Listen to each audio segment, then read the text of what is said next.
Olá, estamos ao vivo. Olá, queridos. É Gabriela Linhares, falando mais uma live, falando do Brasil, Rio de Janeiro, Niterói. E hoje a gente vai conversar sobre um assunto muito polêmico. Tá todo mundo entrando aqui. Vamos falar sobre abuso infantil. E eu tô esperando a nossa convidada, a Rúbia. Vamos ver, Rúbia, você tem que entrar na minha... Peraí, gente, vamos ficar aqui que a Rúbia... Essa coisa da gente fazer ao vivo é tudo diferente, né, gente? A Rúbia... Ó, a Rúbia entrou.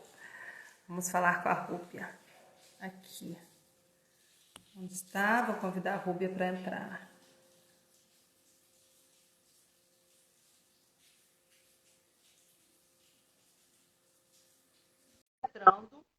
A Rúbia é advogada, mestre em Direitos Humanos e integrante da CLADEM. E hoje, como eu falei, a gente vai falar sobre violência sexual infantil. Acho que deu. Acho que tá entrando, ainda tá abrindo. Eu vou falando enquanto você aparece, não apareceu para mim ainda. O título da nossa live é Estupro Paterno. É forte, né? Um nome forte, mas infelizmente isso acontece e é mais comum do que se imagina. Nossas crianças são violentadas por pais, padrastos, tios, avós, padrinhos, amigos, familiares, vizinhos, às vezes com conivência de tias, de avós, de mães. É um assunto muito sério, muito polêmico, muito cruel. Núbia, você tá me vendo? Você aqui para mim tá tudo escuro. Vocês estão vendo a Núbia? Oi? Acho que de repente era bom. Você tá me ouvindo? Eu tô sem o meu...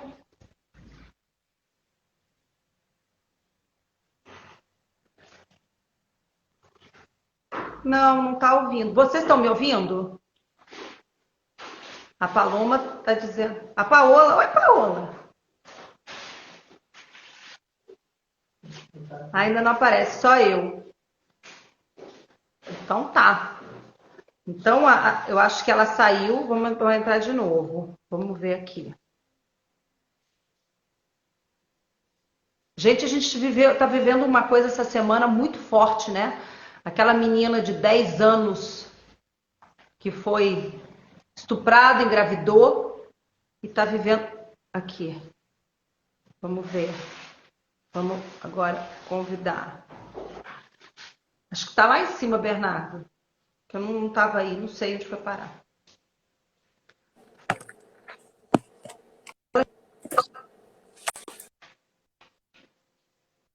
Oi? Ainda tá abrindo. Eu não sei como é que tá a sua conexão aí, Núbia. Você tá me ouvindo bem? Eu peço para o pessoal ter um pouco de paciência, porque esse momento que a gente está vivendo novo de reuniões online, ao vivo, essas coisas acontecem. A Lux está dizendo que me ouve bem. A Paola está ali. Não sei como é que está a sua conexão, Núbia. Se você está... A tua imagem está congelada. Se você está no celular, normalmente no celular é muito melhor que o computador.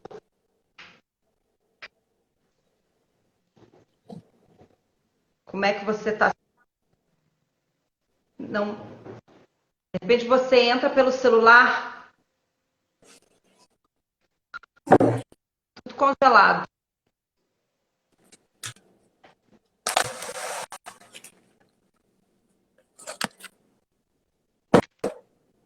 Ó, apareceu.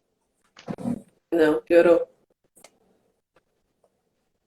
Agora eu te ouvi. Estou vendo alguma coisa, alguma imagem.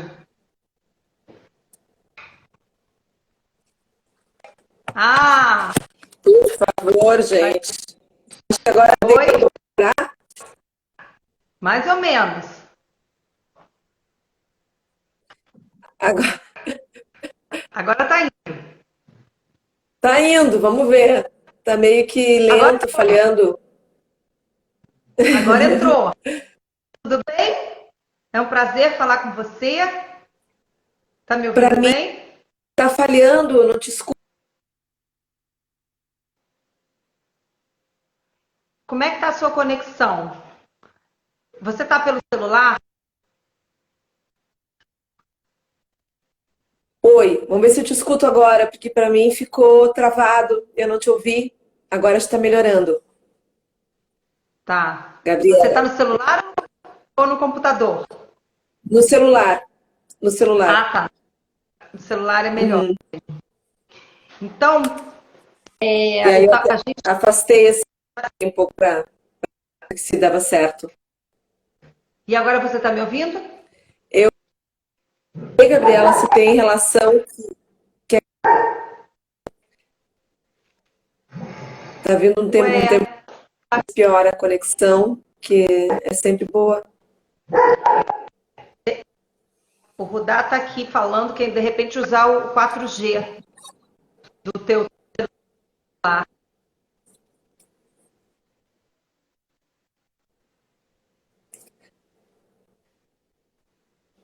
Melhorou? Eu acho que melhorou. Agora eu tô vendo você direitinho. Aí eu vejo a imagem ótima, mas às vezes para. Tua voz é que eu não consigo ouvir muito bem. O que é que pode ser? Vamos ver se agora Você não, vai. você não consegue me ouvir? Isso, agora eu tô te ouvindo. Agora eu te Tá me ouvi. ouvindo? Então vou ficar E mais meio que perto. tranca. Agora trancou de novo. Eu não tô achando o meu fone. Então, daqui a pouco o meu cachorro vai ouvir, vai todo mundo. Cachorro, de vez em quando, todo mundo ouve na minha live meu cachorro, que eu tenho um cachorrão, mas ele fica lá no fundo. Agora. Então, é um prazer falar com você. A gente vai falar desse assunto Obrigada. tão difícil, tão polêmico, tão pesado, mas que é uma realidade.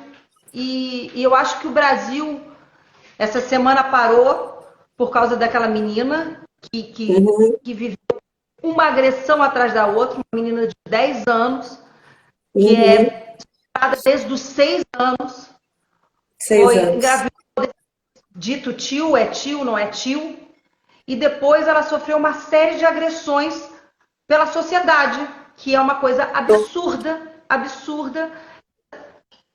Essa menina não pôde fazer, teve que esperar para Para conseguir aceitar, o para procedimento. conseguir o aborto, que era lei desde a década de 40, né? Em caso de Sim, estupro, em caso de perigo para a mãe, perigo de vida. isso. A menina esperar, a menina não foi atendida pelo hospital do seu estado, teve que ir para outro estado, entrar no hospital pelo porta-malas, Que absurdo. fundamentalistas, parlamentares e religiosos estavam na porta chamando a menina de assassina. A Uhum. menininha sofreu uma agressão atrás da outra. Teve o seu Foi. nome divulgado, o seu endereço divulgado, e é uma crueldade. E essa crueldade acontece mais do que se imagina, não é, Rubia? Muito, Gabriela, muito.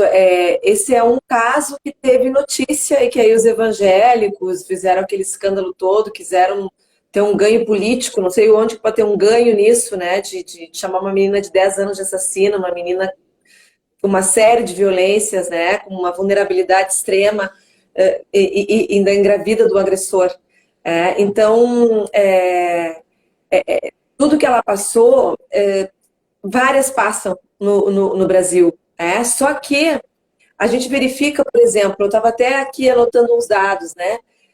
É uma média de 26 mil bebês que nascem por ano no Brasil, de meninas de 10 a 14 anos de idade.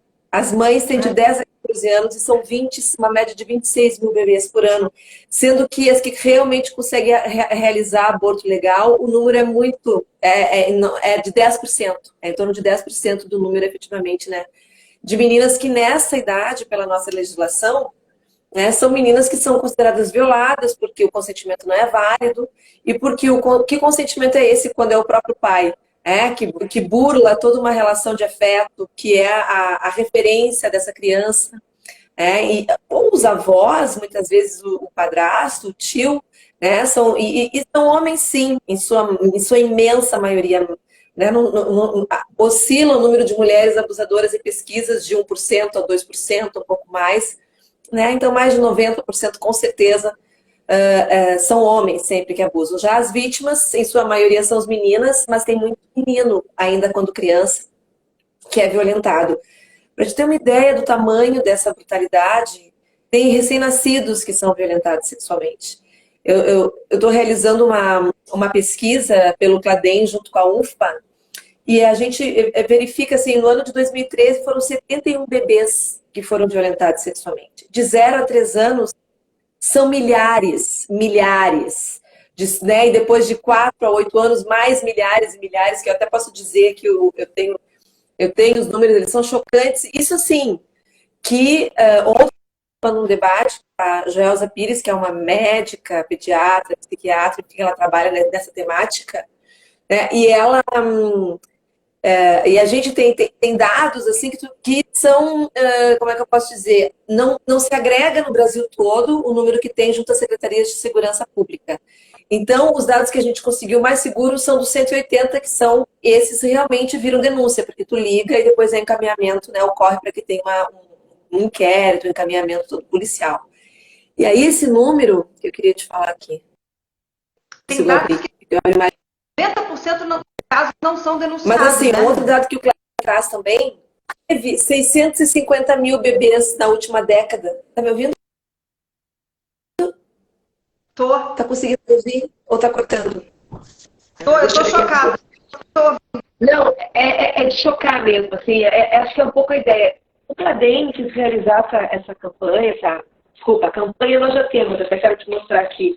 A gente tem essa campanha, que é uma campanha Rugar ou Parir, que é brincar ou parir. É uma campanha que foi ampliando para Ninas Madres. Então, são meninas, são crianças, né?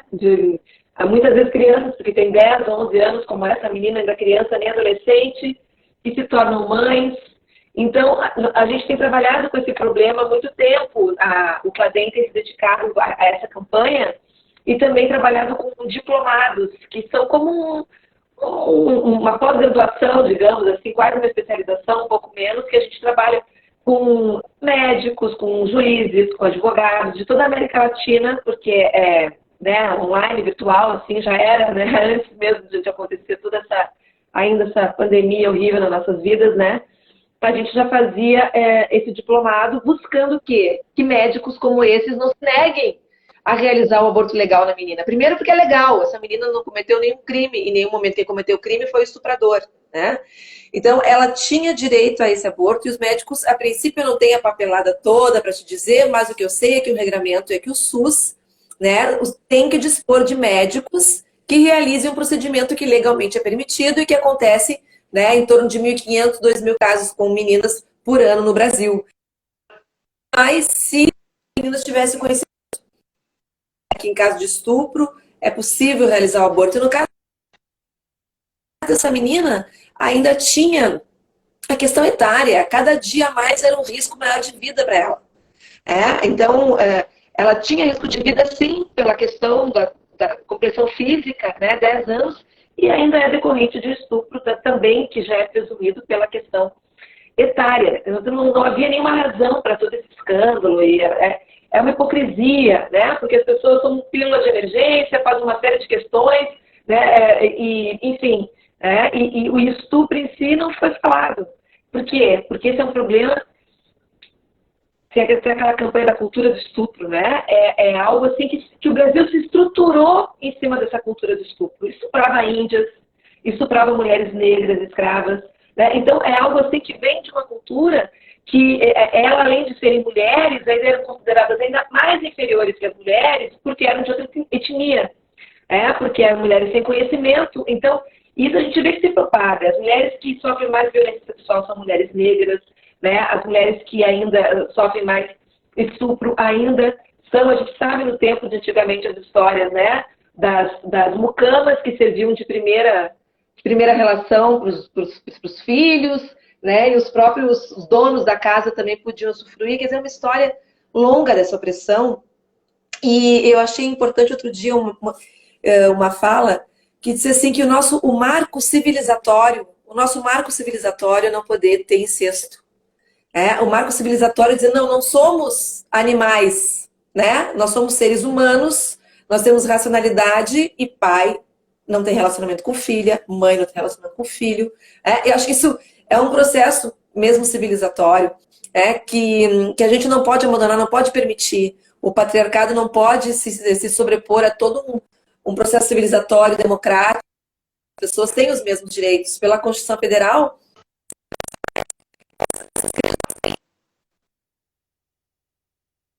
tem inúmeros direitos. E todos os direitos dela foram violados, a dignidade, a intimidade, a privacidade, quando ainda por cima é divulgado.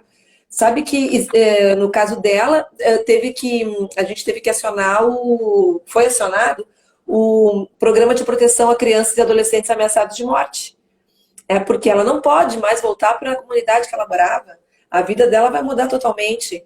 E ela não tinha mãe, a mãe já era falecida, ela vivia com a avó, e parece que com o avô também, com esse tio que violentava. E o pai foi preso em algum momento da vida e nunca mais se teve notícias. Então, ela é um retrato, né, de uma sociedade que as pessoas negam. Eu tenho uma música do Gabriel Pensador que fala, né, que a sociedade conseguiu realizar o aborto 12 anos depois, porque quando a criança tem 10 anos e está na esquina, é uma criança negra pedindo, as pessoas passam e não enxergam. Agora, fazem toda essa situação para uma situação que ainda, enfim, é um embrião, é possível legalmente a realização do procedimento, e ela tinha risco de vida, além de tudo, era uma criança de 10 anos que estava sendo protegida com a decisão do juiz, né, e também do Ministério Público, que aliás é corajosa, porque nós todos sabemos, né, Gabriela, que a gente está vivendo num momento muito complexo, né, que o país é laico, mas as práticas do executivo não são laicas. Teve todo um assédio da própria ministra em relação a essa família para a questão de manter a gestação. Sem considerar que manter... Fala. Ela mandou uma equipe para conversar com a menina, uma menininha de 10 anos. O médico disse que ela ficava o tempo todo com um ursinho. A menina foi violentada até os 10 anos e depois a sociedade vem com tudo, com uma violência absurda. Virou um debate de fanáticos religiosos, desse conservador, opressor, e assim, ninguém foi atrás do estuprador. O estuprador sempre fica em segundo plano. Então, assim, a vítima, que vai a vítima, a grande vilã, como assassina, você está falando agora que ela vai ser protegida, não vai poder voltar, porque virou uma grande loucura. E isso acontece muito, não é, Núbia? Acontece com as mães que acabam denunciando pais, a gente vê que...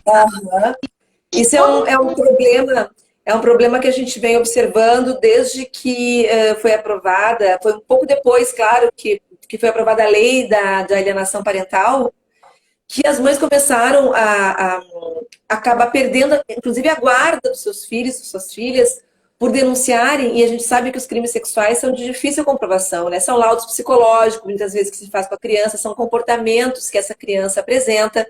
Os abusos não começam com uma penetração anal ou vaginal que vai machucar, né? Começam com toques, com outras, às vezes com assistir pornografia, com masturbação na criança, que a criança nem percebe, aquilo não sabe ainda. Imagina, te disse, são com 3, 4 anos de idade, a criança não sabe muito bem o que está acontecendo, ainda mais se é alguém muito, muito próximo, né?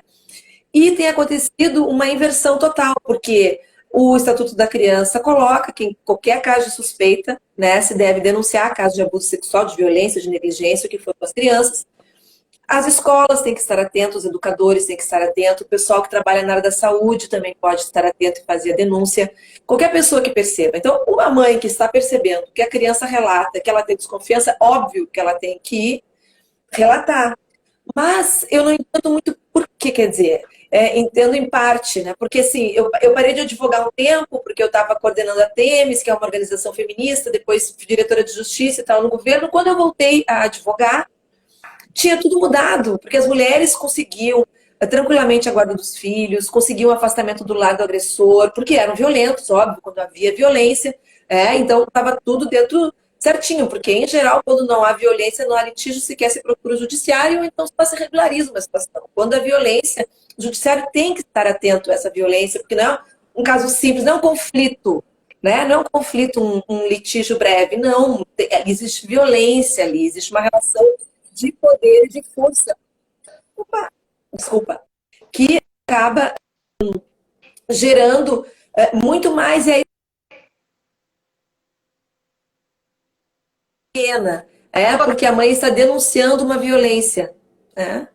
Então, isso a gente tem visto em muitos processos, como um escudo. A lei, basta dizer, não, ela está me alienando o contato, ela inventou isso porque ela não quer que eu veja meu filho. Não, parece que cai como uma luva, como uma desculpa fácil, né, de ser... Então, o que eu estava querendo dizer no início é que tem sido um fenômeno ainda de classe média, por enquanto, a questão da alienação parental, classe média alta, né, que alguns pais querem a guarda, não para cuidar, mas para não dar pensão, entendeu? Então retira da mãe, eu que cuido, mas quem cuida é a avó, a mãe dele ou a nova companheira. Alguns pais cuidam, claro, mas não esses que têm perfil, esse tipo de perfil.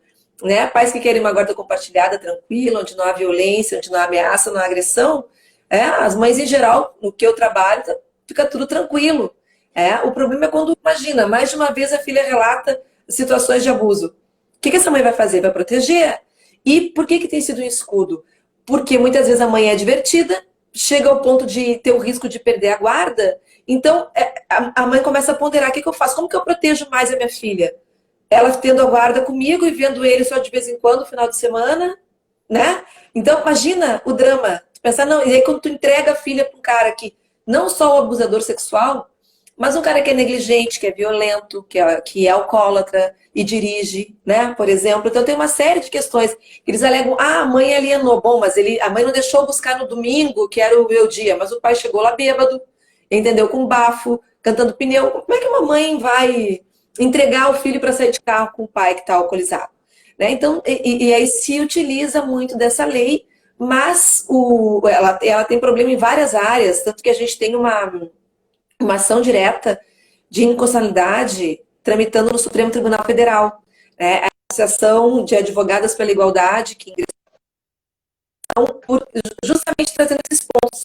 Nós queremos a inconstitucionalidade da lei em bloco, integralmente, a lei inteira ser considerada constitucional. Embora a gente tenha já uma nota técnica do Conselho Nacional dos Direitos da Criança e do Adolescente, pedindo a revogação desses artigos que são específicos no sentido de dizer a mãe não comprovou abuso sexual, é alienação parental. Quer dizer, não. Né? Não, é difícil, de difícil comprovação, esse artigo tem que ser retirado da lei. Então, houve uma tentativa de se retirar artigos da lei que engessassem muito essa mulher, mas essa lei tem problemas desde o início. Por quê? No problema onde se discute a violência sexual, que esse pai é um abusador, que está tramitando o processo crime, que ele ainda não foi condenado, por exemplo, né? Os juízes ainda permitem visitas assistidas, porque ainda não houve condenação. Então, alguns são cuidadosos ainda, se tem um advogado ali lutando muito pela criança, de dizer que tem que ser assistido. Se os casos são muito graves, muito evidentes, os juízes também determinam visitas no fórum, com um psicólogo ali por 1 hora e tal. Então, é muito difícil o rompimento desse vínculo paterno, mesmo o pai sendo um agressor, um violador.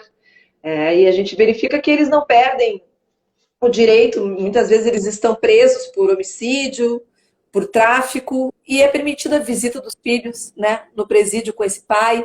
Então, a gente vê que existe uma carga muito forte em relação às mães. As mães têm que ser perfeitas. Os pais podem ter vários efeitos, não tem problema. Eu vejo isso nos processos, assim, é muito gritante, evidente, sabe? Uma questão cultural. Mas Oi? A lei acaba virando contra a criança, né? Porque a criança que seria proteção. E aí virou uma briga de casal, né? Essa lei, ela quem está falando a verdade? Putra, que tem um perfil de pedófilos, se lendo os livros deles, e ele justamente defendia pedófilos no seu trabalho na psiquiatria, que é Richard Gardner. Ele tem livros, e ele tem passagens em que ele diz, inclusive, o Richard Gardner, que o problema não é o abuso em si, mas é tipo o escândalo que se faz do abuso. Não é com essas palavras que ele fala, mas ele quer dizer que o problema se estabelece quando a mãe denuncia e não quando o pai está abusando, porque aí está tudo em segredo, daí entende como se não fosse um trauma. Tanto que ele traça a lei recheada da terapia de ameaça dele, porque é isso que você faz, eu vou te advertir, eu vou te multar, eu vou tirar o teu filho. Olha, daqui a pouco tu não vai ter direito nem a visitar mais teu filho. Tem mulheres que perderam o direito. Entende que é tão difícil o processo que as visitas acabam sendo só dessa forma no processo, por alienação, imagina, porque eles entendem que não sei que monstro que virou a alienação, que uma mãe alienadora, além de ser rotulada, virou, parece que a mãe é um monstro, porque ela impediu algumas vezes o contato com o terno. É uma coisa. Então, as mães, se não tem agora, por exemplo, se tem uma mãe que está sendo estudada para ver se ela pode visitar o filho, com tudo isso que está acontecendo com a pandemia, ela deve estar 5 meses sem conseguir ver o filho, porque não tem psicólogo atendendo no fórum, não tem todo o serviço psicossocial do fórum. Então, ela está impossibilitada. Então, por quê? Porque protegeu o filho, porque sabia que tinha abuso. Então, a gente está buscando, continuando fazendo pesquisas. Quando a gente entrou com essa ação direta de inconstitucionalidade, a gente fez uma pesquisa mais focada, era em vários estados, mas a gente acabou focando aqui no Rio Grande do Sul, porque é onde existe um lobby fortíssimo dessa lei, foi onde a lei foi praticamente criada, e como se fosse uma maravilha, para dar direito aos homens e tal. Eu acho que se uma mãe impede deliberadamente o contato do pai com o filho, efetivamente o judiciário tem que intervir, e dizer não, esse filho tem direito ao pai, o pai não tem nenhum problema, e o judiciário tem que fazer esse papel, mas não com uma lei que ameace, não uma lei que tenha prejudicado, porque na questão cultural acaba acontecendo isso que eu te disse, mulheres têm que ser exemplares, perfeitas, mas os pais podem ter um monte de problema, e ela que vai ser considerada ainda alienadora pelo cuidado. Então, essa proteção integral dos direitos das crianças não está acontecendo como deveria nos casos de alienação parental, nos processos que eu tenho acompanhado. E a nossa sociedade é extremamente machista, porque sempre se coloca contra essa mulher. A gente tem um trabalho de amparo a mulheres que tiveram filhos abusados, mulheres que sofreram abuso, e a gente repara coisas absurdas, como o jogo vira. E é muito engraçado, porque esses pais, normalmente, eles saem falando uma coisa que é segredo de justiça, aquela mãe está sofrendo ali com aquela criança, eles falam para o vizinho, eles falam para o amigo, eles vão falando, e essas pessoas vão tomando, querendo proteger esse homem, esquecem completamente que ali uma criança está sofrendo uma... Essa mãe começa a ser amada, o jogo vira e a sociedade também se coloca contra. É uma coisa...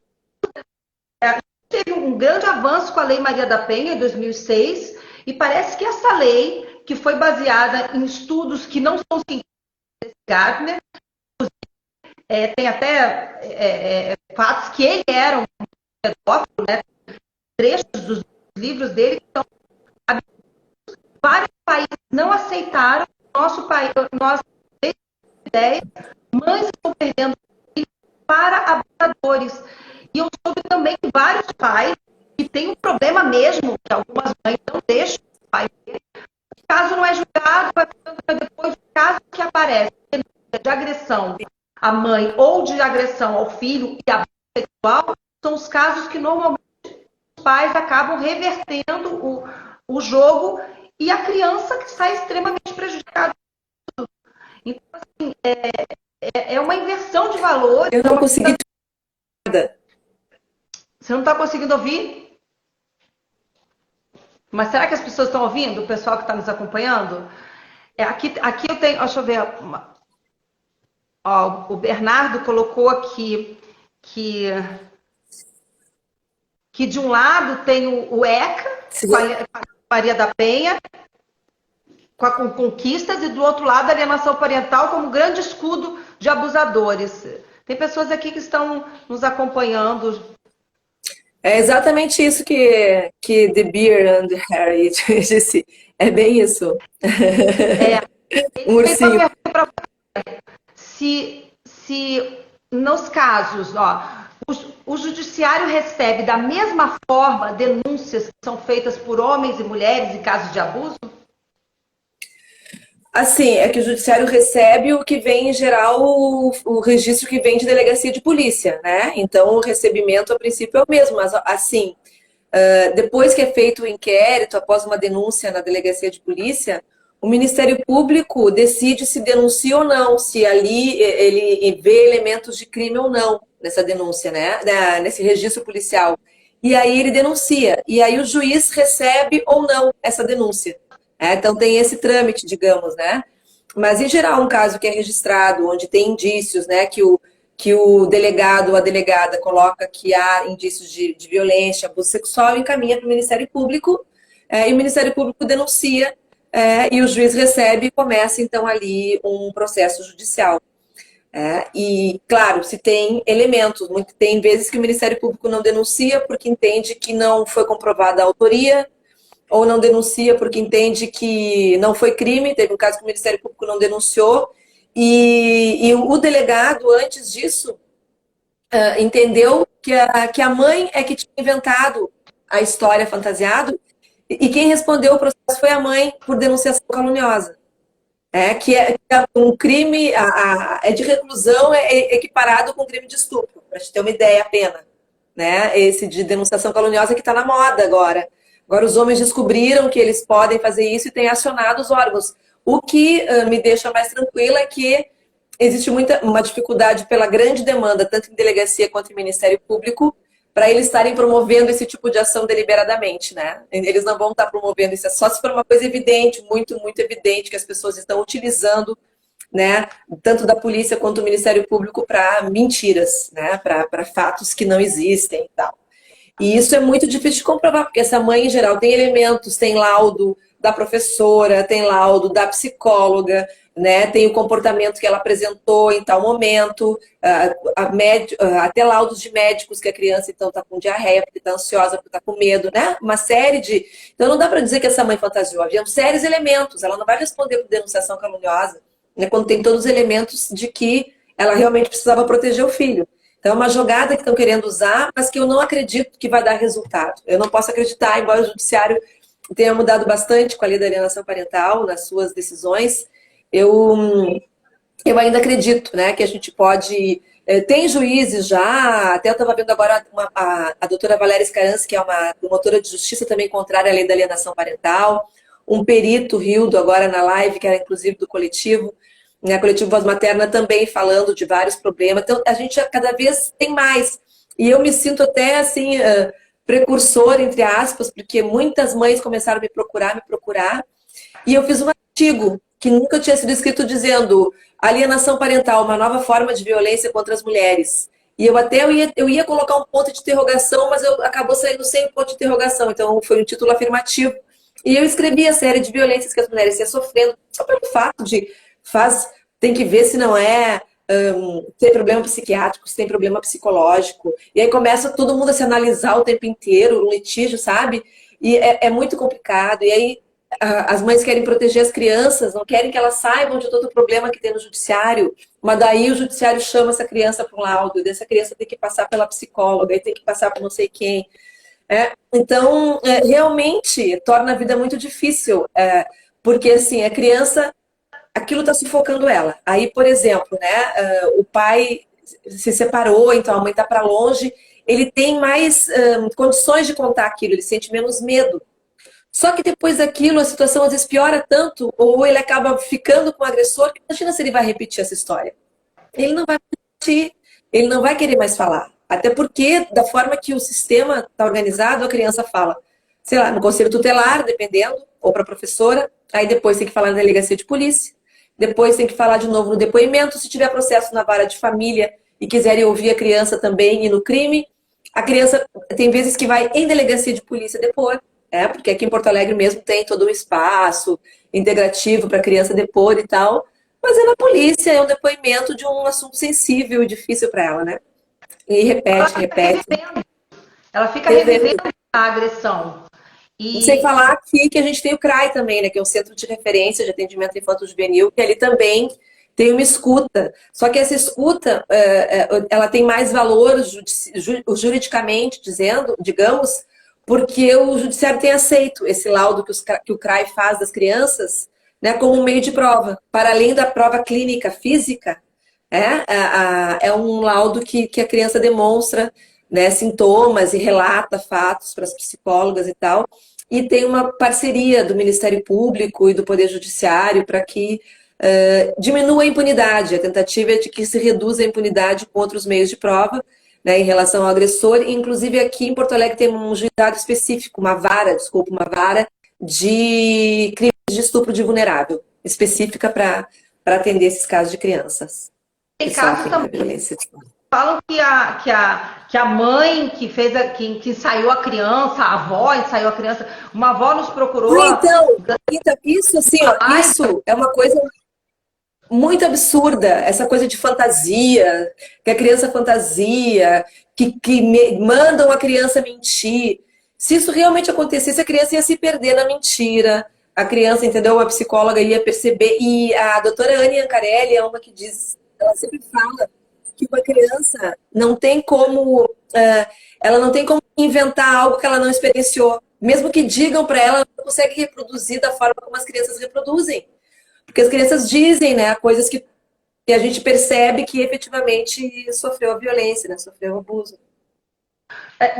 Núbia, uma coisa importante a gente falar que nem todo abusador é pedófilo, né? Nem todo abusador é pedófilo. A pedofilia é uma doença. Então, isso é uma discussão complexa. Embora a pedofilia ela seja classificada, né, dentro de problema psiquiátrico, na CID-10, entre as parafilias e tal, tem a questão da pedofilia ser uma doença. Só que eu por exemplo, na minha avaliação, eu não sou nem médica, psiquiatra, nem psicóloga, mas assim, me parece que se é um homem que efetivamente não tem relacionamento sexual com pessoas adultas, seja mulher ou seja homem, né? Não tem relacionamento com pessoas adultas, não se relaciona com ninguém, ele só tem desejo e tem esse problema, né? Vamos dizer assim, essa doença em relação à criança. Aí pode ser que ele efetivamente sofra desse problema e a gente já ouviu falar de alguns que se tratam para não cometer, né, efetivamente esse tipo de violência. Mas isso é uma, mesmo que a gente fosse colocar, por exemplo, né, todos os psicopatas que existem na humanidade, diz que não chega a 3%. Então, se a gente colocar, né, por exemplo, de todos esses pais que abusam, que estupram, se 3% for psicopata, né, pode ser que apareça mais nesse grupo de violador sexual, que seja uma porcentagem maior. Mas o que eu quero dizer? Esse homem se relaciona com a mãe dessa criança. Já teve outras mulheres, ele tem desejo, né, dentro de uma normalidade, digamos assim, por homens ou por mulheres adultas. Então, não se justifica. Então, ele é muito pior, digamos, que o pedófilo. Né? Se a gente for pensar assim, ele não tem nenhum problema psiquiátrico, ele é um abusador. Né? Ele comete esse crime deliberadamente, embora os pedófilos também saibam da ilicitude, do caráter ilícito. Eles não têm nenhum problema de não saber o que é certo e o que é errado. Eles sabem que aquele desejo que eles têm é errado. E mesmo assim eles fazem. Então, por isso que eles não são considerados também inimputáveis. Né? Eles, quando se comprova, eles são condenados. Não tem a pena, não precisa, não é no Instituto Psiquiátrico Forense, não. É uma pena. Né? Então, uma pena de reclusão na cadeia. Então, e essas diferenças, assim, elas são né, muito complexas. Assim. Eu posso ter falado uma bobagem enorme no conceito da psiquiatria ou da psicologia, eu sei que ela é classificada como uma doença. Né? Só que isso, aí, o que a gente faz com doença? A gente trata, a gente tem pena da pessoa que é doente, entende? Eu não acho que esse é o contexto para pai abusador, para pai, para tio, para padrasto que abusa de criança, que violenta, que machuca, que rouba a infância, que ainda são capazes de engravidar uma criança. Então, né, nesse caso, embora o crime seja hediondo, tem a agravante ainda por conta de ser ascendente, né, de ter essa relação de confiança, das penas serem altíssimas, na prática, pouco se condena. Né? Então, ainda existe, pela nossa diferença social, né, na nossa diferença aqui da sociedade, existe uma condenação maior de homens mais pobres, como se Esses, então, eles cometem crime mesmo, são mais pobres, homens negros, então ali é mais aceito que existe essa violência. Mas ascendeu um pouco socialmente, um homem branco que tem um trabalho, que é ali, que é o advogado, entendeu? O empresário, ou é o dentista. Não, não, já existe uma negação disso e infelizmente não tem a ver com classe social, essa questão tem a ver com poder, tem a ver com uma relação de poder que esse homem exerce em relação àquela criança, que é a mesma violência de gênero que o homem exerce em relação à mulher, né? Muitas vezes, porque gênero é uma construção, né, nessa questão dos relacionamentos, de um que tem poder sobre o outro, dessa questão do masculino e do feminino, de um ter mais ou menos poder. Mas essas questões de gênero, elas se ampliam, né? Porque é uma relação de poder também com uma criança, é uma relação de poder que se exerce numa sociedade racista como a nossa, tu tratar uma pessoa negra, né, de uma forma como se fosse teu subordinado. Então, são outras formas, né, de violência de gênero que tem na sociedade, que a gente pode chamar de várias formas de discriminações que existem também, né, na sociedade. E, infelizmente... Na nossa sociedade machista, né? É uma muito coisa que está enraizada na nossa sociedade. Esse homem, aquela mulher pertence a ele, aqueles filhos pertencem. Existe todo um mecanismo. Ele acaba achando que não vai, que ele vai sair impune, que não vão desconfiar, né? E tem uma série de coisas que acabam endossando. Até o que aconteceu essa semana, a gente vê como a sociedade endossa, né? Como as religiões virou um debate de fanáticos religiosos. Ninguém ficou falando do abusador, nem do abuso, nem do absurdo que a menina abusa. Não é? Falaram assim, tipo, mas eu não acredito que isso seja pessoa, eu acho que é robô, eu acho que é algum grupo de pedófilo que coloca isso, sabe, para causar, porque não é possível. Tipo, mas ela já era abusada há 4 anos abusada e não fez nada, como se uma criança, numa condição que ela tinha, né? Toda essa condição assim, tipo assim, tu tá de favor aqui, porque afinal era com a avó e com o tio, não tem pai, não tem mãe, ela tá ali, né? Não sei como que ela era tratada, né? Também a gente não sabe. E as ameaças? Normalmente essas crianças são muito ameaças. Eu mato a tua avó, eu mato a tua avó se tu contar. Porque é assim, ou é uma ameaça disfarçada de amor, de carinho com o presente, com outras coisas, ou é uma ameaça real assim mesmo. Teve um caso que eu acompanhei aqui, que era um avô que abusava das netas, e ele trabalhava inclusive com magia negra, para elas terem medo. Entende? Era no lugar do porão, que ficava escuro, ele colocava a capa, ele fazia toda uma coisa para atemorizar e abusar. Esse, infelizmente, foi condenado, embora seja foragido. Então, mas, enfim, quer dizer, tem condenações, né? A gente não pode achar que não. Tem muita condenação de homem que é estuprador, que é abusador, mas depois que veio a lei da alienação parental, quando é num contexto de incesto, do próprio pai, existem inúmeras dificuldades. De continuidade disso, de validar a palavra da mulher e da criança, porque eu ia dizer até quando tu começou a falar que, se a gente pensar, né, é pouco mais, sei lá, de um século, nem isso, que nós temos voz, que as mulheres podem estudar, né, que as mulheres podem ter o trabalho, ter a sua vida, ser independente, e as crianças menos ainda. Na verdade, se estabeleceu direitos para as crianças com o Estatuto da Criança e do Adolescente. E criança, o pai podia bater, ou a mãe, né, o quanto quisesse. Né? Parece que não problemas que agora se preocupam com a questão, inclusive, psicológica das crianças, por conta de, né, uma série de questões, não tinha valor nenhum. E assim como o juiz do caso da menina agora do Espírito Santo deu valor à palavra dela, né, disse que a palavra dela tinha validade, sim, para querer realizar o aborto. Isso é uma questão assim, complexa, porque a gente quer que as crianças também sejam ouvidas no caso de alienação parental, para elas dizerem, para o juiz ver que não sei se através da psicóloga que faz um monte de terapia, pode fazer uma pergunta, um monte não, né? Porque às vezes é 1 ou 2 vezes só que ela vê a criança vai com medo, ou sei lá o que, né? Não sabe o que esperar. Mas muitas vezes uma pergunta direta que o juiz fizesse, né, teria, especialmente em caso de alienação parental, porque a criança consegue dizer. Os casos que eu acompanho, onde os juízes ouviram as crianças, foi outra coisa. Eles ficaram do lado das mães, né? Porque viram que as mães estavam falando a verdade, porque viram como a criança se comportava. Esses 2 casos, um tinha abuso e o outro não. mas tinha uma série de conflitos graves.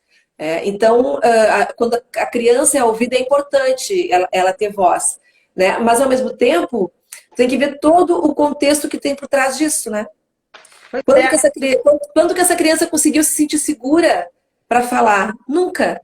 Sabe por quê? Porque ela foi descoberta porque ela estava com dor de barriga, com dor de estômago. E aí ela foi no hospital. Então ela só teve que contar porque ela ficou grávida, porque ela sequer tinha coragem, né, de dizer isso. E como eu te digo, às vezes dizem e a família se desestrutura toda e a criança fica pensando, e agora?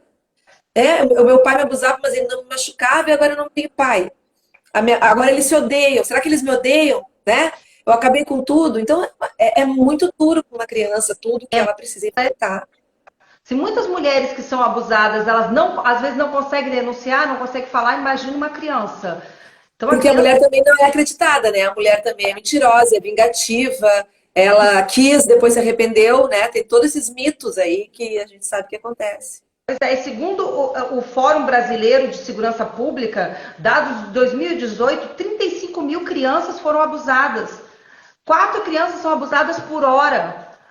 Né? O Disque denúncia 76.216 denúncias, 75% do feminino e 50% é de 1 a 5 anos. Como é que uma criancinha vai denunciar uma criancinha de 1 Sabe por que isso? É a certeza que a criança sequer consegue expressar o que está acontecendo com ela, entende? Quanto menor a criança, mais dificuldade ela tem de poder dizer para a mãe o que está acontecendo, ela não vai conseguir dizer. Então, porque tem uma época que eu estudei algo bem específico que eu fiz, que era a garantia dos direitos sexuais das crianças e do adolescente, que foi com a Fundação Carlos Chagas até. Né? Até perdi o fio do que eu ia dizer da... O que a gente estava falando? Me ajuda? Eu perdi o fio do que eu ia dizer. Das crianças de 1 a 5 anos que são abusadas. Sim. Claro, e tem assim, lembrei, que é a questão da adição e do segredo. Então, se forma essa, né, dentro da adição, quer dizer, ele quer mais de novo ter relação com a criança, quer mais, e ao mesmo tempo tem essa questão da adição e do segredo. E aí, eles também são cúmplices e aliados, porque tem um segredo, o papai só tem segredo comigo, eu sou a preferida, eu sou o preferido, ou o que seja. Uma outra família que eu acompanhei aqui, o pai abusava de todas as filhas. Uma negava que ele abusava, mas eu acho porque ela amava ele demais e talvez tenha até permitido alguma coisa sem saber e depois ficou sabendo e negava. E as outras quiseram denunciar. Mas quiseram denunciar não. Elas só denunciaram quando aconteceu o abuso com o menino, porque o menino não suportou ser abusado. Para te ver como o próprio comportamento familiar acaba sendo diferente. O menino pensou, não, aquela questão machista toda, de ser macho, né? Assim, não, eu não posso, eu sou homem, ele é homem. Não foi pelo abuso em si, né? Por ter sido o pai que ele tinha, claro que ele tinha que respeitar o pai, aceitar o pai, mas por uma questão toda de que isso não podia estar acontecendo. Ele não pensou que não podia estar acontecendo porque ele era o pai, ele era uma criança, né? Ele pensou porque os dois eram meninos, né? Digamos assim, na cabecinha dele. E ele é que conseguiu desvelar todo o problema. Inclusive, esse menino trocou até de nome. Ele tinha o nome do pai. Ele entrou com um processo para que ele pudesse mudar, inclusive, o nome dele.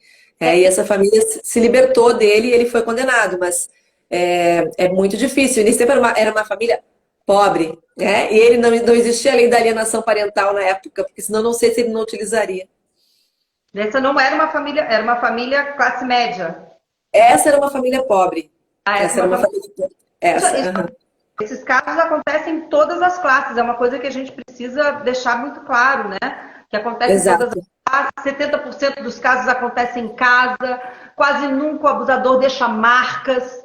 Então Exato. É uma coisa que a gente precisa deixar. Hoje a gente está nesse momento de pandemia, as crianças em casa, a escola tem um papel fundamental nas denúncias.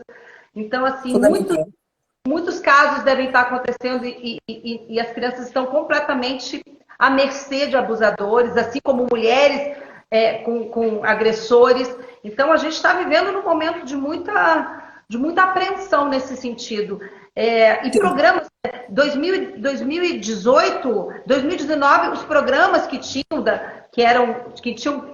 foram completamente cortados. Programas de ONGs, de direitos humanos, foram cortadas as negociações e as conversas com com o governo federal, é uma coisa muito importante da gente falar. Tinha um projeto chamado Escola que Protege, que era para capacitar professores em casos de abuso, acabou no governo Bolsonaro. A Comissão Internacional de Enfrentamento à Violência e Exploração Infanto-Juvenil está completamente articulada. Era que fazia uma conversa, as articulações com os ministérios do governo, está completamente parada desde 2018. Então, assim, hoje, o nosso governo federal fechou, parou todas as iniciativas que tinham nesse sentido. Então, a gente está com dados de 2019, de 2018. Agora vieram alguns dados por causa dessa menina. E essa iniciativa da nossa ministra, que foi lá, mandou uma comissão para a menina com um ursinho, recebeu as pessoas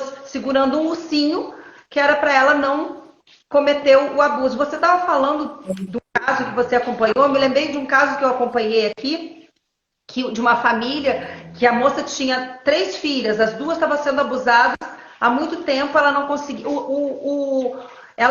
O caso foi a igreja, uma igreja evangélica, o pastor descobriu, chamou a mãe, chamou o pai e disse que ela não podia denunciar, que aquilo ali era uma família, que essa família tinha que se reestruturar, que o demônio estava tomando conta, mas o demônio ia sair. Então essa mãe ficou durante muito tempo com este homem, com um sentimento de culpa muito grande e com medo do demônio. Então, assim, é uma confusão que essas religiões fazem, esse fanatismo, esse ego desse pastor dizendo que ia curar esse homem e continuou abusando das até mais ou menos uma tinha 17 anos, quando eu consegui. Você sabe que o Conselho Tutelar começou a se tornar um problema também um pouco porque virou político, né? E com recurso. E aí já faz assim, mais de uma década que as igrejas evangélicas investiram muito nisso, nas campanhas. E então acontecia isso no próprio Conselho Tutelar. Não, mas a senhora, vamos tratá-lo, mas vamos continuar com a família. Né? Tipo assim, o Conselho Tutelar não é para isso, o Conselho Tutelar é para denunciar crimes, para ajudar a criança que está sendo, né, violentada, que não está sendo protegida. E aí a gente viu isso muito forte. Agora, aqui, pelo menos, né, em Porto Alegre, não sei avaliar no Brasil, muitas pessoas vinculadas com partidos, né, com uma outra visão, eles se candidataram e algumas pessoas até foram eleitas. Né, que eu soube, são 2 boas conselheiras, que uma até foi pelo PCdoB e outra pelo PT. O apoio, né? Que elas não são vinculadas a partido nenhum, claro, né? Quanto conselheiras. Mas eu vi que teve um movimento de todos os partidos, porque ali é um lugar chave de proteção às crianças e não estava acontecendo, porque as religiões tomaram conta, né? Então é complicado, ou religião ou partido, mas deveria ser um lugar isento de proteção, mas enfim. Né, isento de partidização e de questão religiosa, mas infelizmente não é. Acaba não sendo porque é por voto. Né? A gente daqui a pouco vai acabar e a gente está com uma... quando dá 1 hora, pá! Sim, cai. O pessoal está aqui, o Bernardo botou que em casos de estupro, o direito, a menina tem direito desde a década de 40. Discutir isso hoje é um exemplo... É o exemplo do que estamos vivendo, esse retrocesso, exatamente o que você falou, esses movimentos políticos de retrocesso, é um medo que a gente está vivendo. Assim, eles estão fechando os hospitais de referência que fazem aborto legal. Mesmo que seja desde a década de 40, não acontecia. Isso começou a acontecer desde uma norma técnica que foi lá em 95, antes disso, sabe? E foi um caminhar depois da década de 90 que se começou a buscar uma norma técnica para conseguir realizar o aborto legal, para que tivesse espaços que fizessem um aborto legal. E aí agora, nesses últimos 3 anos, é uma derrocada de... Bom, as mulheres, zero recurso para política pública, 0 recurso para tudo. Esse ano, 0, né, específico em relação... A gente tinha uma Secretaria de Política para as Mulheres, agora não tem nenhum centavo. Então, isso vai demonstrando o descaso, né? Porque são contra, porque eles não são um executivo com uma ministra, com um presidente de um país laico. Eles reproduzem uma religião. E eles podem ter a religião deles, eles não podem decidir que o Brasil não vai realizar o aborto legal quando é permitido, porque a religião deles não permite. Então, eles, os filhos e as filhas deles não farão. E todo mundo que tiver religião e não quiser fazer, não fará. Mas o Estado brasileiro deve propiciar, né, para quem precisa. No caso dessa menina, era uma necessidade, inclusive, de vida. Então a gente tem que ter esse serviço. É realmente ridículo, como ele disse, a gente tem que estar discutindo isso agora. Mas na prática, é uma luta constante para manter esses serviços abertos, para ter médicos que fiquem à frente desses serviços e que realizem um aborto legal. E manter os serviços precisa ainda de recursos, né? Para além disso, que vem justamente do governo, né? E embora seja municipalizada a saúde, o recurso vem do governo federal. Então, como faz? Né? Realmente vai dificultando todas as possibilidades do exercício desse direito, dessa garantia. Eu acho que a internet está ganhando um espaço muito grande, as conversas que estamos tendo, as lives. As meninas lá da Voz Materna estão fazendo um trabalho fundamental. Muito A bom. Célia, a Alessandra, uma maravilha. E eu quero agradecer, a gente só falta 5 minutos, a gente começou meio truncado, não consegui nem, a gente nem se apresentou, a gente foi falando. É verdade, eu não te ouvia umas partes, no início nada. Mas vamos combinar uma outra, porque eu acho que esse é um assunto muito urgente, muito polêmico, e a gente precisa colocar isso para frente, porque isso não é um assunto privado, gente. Isso que acontece com as nossas crianças é um assunto público. E é um assunto de urgência, que é mais comum do que se imagina. Essa menina veio chamando atenção para esse ponto, e para a gente ver como a gente está vivendo um retrocesso na política, para a gente ver como esses fanáticos religiosos, como é perigoso, e para se ver como as crianças estão pedindo por socorro, e não classe social. É uma coisa que a gente precisa falar, não tem classe social. Se está numa classe mais elevada, essas crianças ficam até mais perigoso, porque elas acabam perdendo, né? E ficando com o abusador. Então a gente precisa repensar os nossos valores, precisamos lutar pelas nossas crianças e não ficar calado. Eu vejo muitas mulheres agora com essa coisa da alienação parental, estão desesperadas, estão motivadas, estão com medo. Não vamos ter medo, vamos denunciar, vamos falar, vamos fazer uma grande voz, porque eu acho que esse momento de pandemia, a gente está vendo que tem muita gente com uma falta de empatia, uma falta de amor, mas estão acontecendo muitas correntes solidárias e muita coisa boa. Eu acho que a gente precisa transformar isso para o bem. A gente dá valor ao que interessa, proteger as minorias, proteger as crianças, isso é fundamental. Eu quero agradecer muito a sua presença e vamos marcar uma outra para a gente falar esse assunto, que eu acho que é de interesse público, de interesse pessoal, de interesse humano. Mas... Com certeza. Muito Te obrigada. agradeço o convite. Te agradeço o convite. Um beijo. Obrigada. Foi tudo muito rápido, mas deu certo. Deu certo. Obrigada. E vamos marcar sim uma outra. Já vou combinar com você para a gente estruturar uma outra conversa. Tem muitas ideias. Vamos trocar ideias, vamos ajudar. Vamos mandar luz para o mundo, que é isso que o mundo precisa. Ótimo. E ajudar nossas crianças. Muito obrigada para quem acompanhou. Um grande beijo. Até sábado. Sábado a gente vai ter uma live com mulheres artistas. E toda terça e quinta às 20 horas. E sábado a gente tem o Café Cultural às 17. Obrigada, Núbia. Obrigada, querida. Beijo. Saúde para nós. Beijo. Tchau. Beijo, querida.